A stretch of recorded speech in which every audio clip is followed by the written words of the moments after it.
विद्यार्थी परिषद गुणुपुर शाखा पक्षर ये जो मेधावी विद्यार्थी अभिनंदन दीर्घ 37 वर्ष धरी चली आसी तो ये गोटे समग्र अंचल गोटे प्रेरणा साजी पारी आज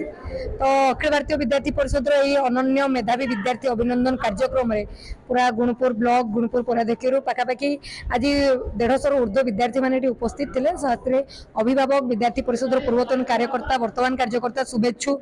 समस्त उपस्थित थे तो निहत भाव में विद्यार्थी मानकर उज्जवल भविष्य कामना करने सहित क्यों भाव में विद्यार्थी जीवन को निजर पाठ पढ़ा सहित समाज सी उत्सर्गीकृत करें समाज तो वर्तमान जीवन देवार समय आसनी कि समाज गोटे वैचारिक लड़े लड़ार जो समय आसी से विद्यार्थी क्यों भाव में सहयोग रही पार सहभाग रही पार राष्ट्र पुनर्निर्माण में क्यों भाव में विद्यार्थी मैंने निजक उत्सर्गीकृत करें से विद्यार्थी मान पाखे आम आशा व्यक्त करूँ विद्यार्थी मैंने निजर आस्था प्रकट कर। नमस्कार मो प्रियव्रत रथ अखिल भारत विद्यार्थी परिषद टाउन सेक्रेटरी जॉइंट सेक्रेटरी अच्छी आज आमर कार्यक्रम मेधावी विद्यार्थी अभिनंदन कार्यक्रम अनुष्ठित होता शिशु मंदिर ठारे बहुत मान्यगण्य व्यक्ति आसी निजर वक्तव्य प्रदान करते छात्र मान प्रति आम समस्त छात्र मान जो मैंने 10वीं और द्वादश परीक्षा उत्तीर्ण होती भल नंबर रे से संबर्धना देचु समस्ते निज बहुत सुंदर सुंदर वक्तव्य देते छात्र मान मोटिवेट करने बहुत प्रयास जारी रखिंट मु शेष में गोटे पद कह चाहूँगी भविष्य मिल पारे राज्य शासन किंतु केबे न मिल छात्र जीवन।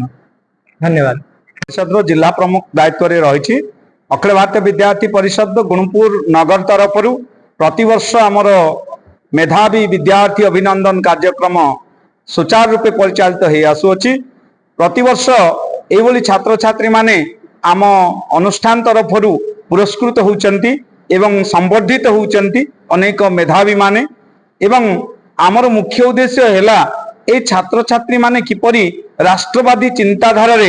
से माने शामिल हेबे एवं देशर विकास रे सहयोग करिवे कौनसी प्रकार